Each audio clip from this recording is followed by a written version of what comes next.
que é agir com prudência. Em suma, né, assim, em resumo, agir com prudência compreende tanto ações relacionadas à fala quanto a movimentos, a fim de não causar danos a outras pessoas e também a você mesmo. Ou seja, é uma sensatez que faz com que as pessoas, com que a pessoa, né, a pessoa que faz com que a pessoa busque evitar situações que geram perigo, inconveniências ou tais e tais. Então, a prudência, gente, é algo muito maravilhoso, porque nós temos que ter prudência do que falar. A Bíblia diz que o seguinte: você poderá ser salvo ou condenado pelaquilo que você disser.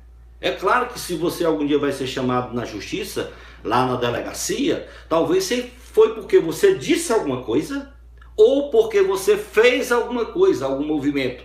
Esse movimento pode ter sido uma tapa em alguém, pode ter puxado o gatilho atirando em alguém, uma paulada em alguém. Então, você ser prudente é você ter cuidado na fala e nos seus movimentos. Aí você, sabendo agir dessa forma e como fazer, porque Augusto Cury, que eu gosto demais, inclusive o livro que eu tirei a foto hoje, né, na capa desse vídeo, é Augusto Cury, onde ele diz que é o homem mais inteligente da conta, a história de um homem mais inteligente, né, da história, um dos homens mais inteligentes. Por que ele achou que ele era inteligente? É porque ele foi buscar para saber a realidade da vida de Jesus, conhecer Jesus, quem foi Jesus, se ele tinha capacidade de fazer aquilo mesmo, se ele existiu. Então nós temos que ter muito cuidado com o que a gente diz, ainda mais onde a gente anda, certo? Com quem a gente anda. É muito cuidado com o que a gente faz, o que a gente faz com nossos braços, com nossas pernas, com a nossa cabeça.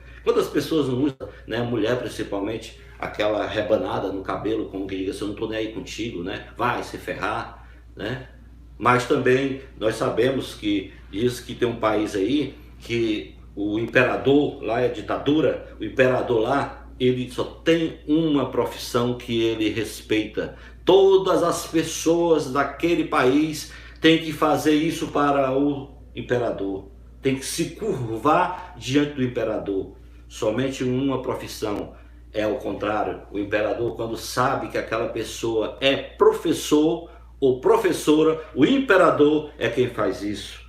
Graças a Deus que temos aí algum país. Então você jovem, você que estuda, você que já é adulto, estuda, faça essa continência de amor, de respeito pelo seu professor, que você está sendo mais do que prudente. Quando você faz isso, você está sendo prudente com o seu professor, está sendo prudente com o seu diretor, você está sendo prudente com o seu pai, com seus funcionários, ou com o seu patrão. Então, em suma, é agir compreendendo tanto esses relacionamentos, né? Em resumo, é isso: é você ter cuidado com o que fala e com o que faz, e principalmente os gestos. Quando você faz isso para alguém, o cara acha legal, né, bacana, mas se você botar este dedo aqui, né, aí já fica complicado. Se você faz assim, já chateia as pessoas. Então, geralmente eu faço assim, ainda faço assim, ó, tô bacana, vamos ligar, né? Vamos ligar. Então, o que dizer? Agora, o que a gente pode dizer com a mulher prudente, uma mulher prudente, né? E se a gente vai falar sobre a mulher prudente, a gente também está falando sobre qualquer pessoa prudente. Mas uma mulher prudente, gente de Deus, se você imaginar, né, como seria esse mundo se todas as mulheres fossem prudentes, né? Todas prudentes, como Maria foi prudente, né? Ela, para receber Jesus, ela perguntou como é que vai se fazer isso. Ela quis saber, ela questionou, ela perguntou ao anjo o que fazer, como ia ser feito se ela não tinha conhecido homem nenhum. Para que era aquela, por que ela tinha que receber, né, no seu ventre uma criança? Então ela foi prudente, né? E prudente ela foi a vida toda cuidando, né? Que a gente soube lá quando Jesus se perdeu, né? Se perdeu aos 12 anos, quando foi para uma festa, né, de Pentecostes, e lá ele se perdeu da turma, né, daquela cidade de Nazaré. Mas quando encontraram Jesus, ficaram felizes com ele, porque tinha encontrado, e diz a palavra de Deus que ele crescia em estatura e também na graça de Deus, né? Por que ela crescia? Porque estava sendo educada por um casal abençoado. Então vamos lá, por que dizer que uma mulher, o que dizer, né? O que dizer de uma mulher prudente? Para ser uma mulher prudente, gente, esposa prudente, uma mãe prudente, é preciso estar atenta ao que Deus nos diz. Por quê? Porque Ele nos orienta como agir antes que as coisas aconteçam. Uma mulher prudente não deixa sua comunhão com Deus de lado, nem a substitui por nenhuma coisa.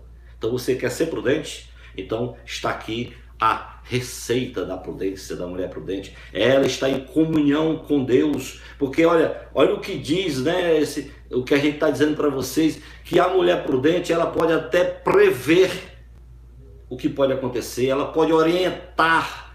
Por isso, meu filho, meu querido jovem, deixa de ser teimoso, rapaz. Quando a mamãe e o papai orientar, preste atenção, porque a palavra de Deus diz que quando duas pessoas se unem, né, um homem e uma mulher se unem sobre a terra, Deus não vai deixar faltar nada. Inclusive, eu até fico, eu que já fiz parte, né, que eu já disse, de pastoral, para ensinar, né, fazer ensinamentos, orações para quem vai casar. Gente, eu fico às vezes me questionando, meu Deus, tem gente que casa que não tem estudo, praticamente não sabe nem escrever o nome, às vezes nem o nome sabe escrever. E como é que esse casal que não estudou, não sabe escrever, como é que eles conseguem formar filhos super inteligentes, filhos humildes, filhos prudentes, filhos trabalhadores, filhos honestos? Eu fico me perguntando, mas aí vem aquela história que está na Bíblia, onde Deus diz que duas pessoas se unindo sobre a terra,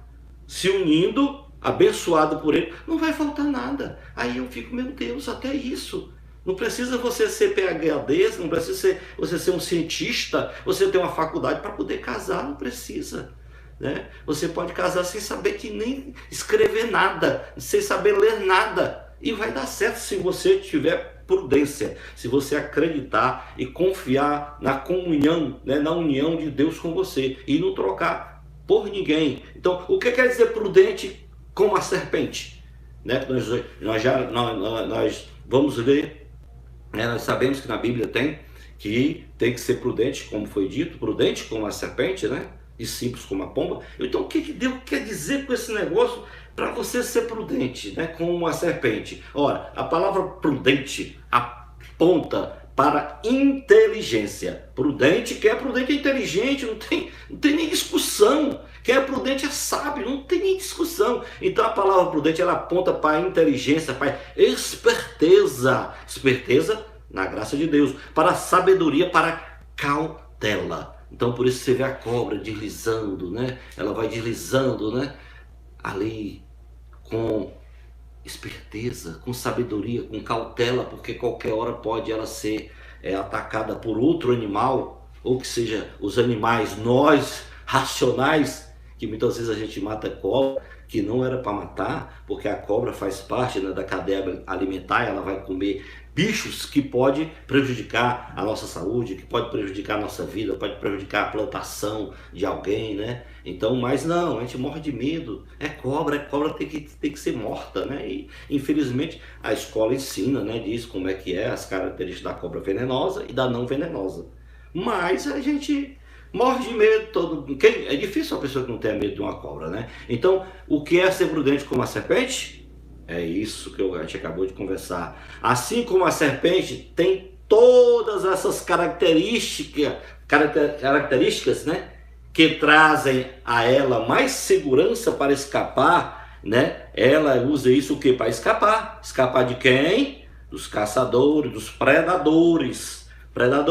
Caçadores, das pessoas que estão passando, de outros animais, até elas mesmo, entre elas, né? Elas às vezes elas engolem umas às outras, né? Ela engole o sapo ou coisa desse tipo, né? Então, os discípulos também deviam buscar essa característica enquanto estavam em missão. Por isso que Jesus disse: olha, eu vou enviar vocês, mas vocês vão para meio de lobos. Vocês vão para meio de lobos que vão querer abacanhar vocês, que vão querer desmoralizar vocês, mas vocês vão com o poder de expulsar espíritos, de expulsar doenças, de ressuscitar pessoas, de curar cegos, aleijados. Infelizmente, gente, nós não temos fé suficiente para isso. Mas foi para isso que Deus enviou, e nos enviou também quando a gente se batizou, para a gente fazer essas coisas.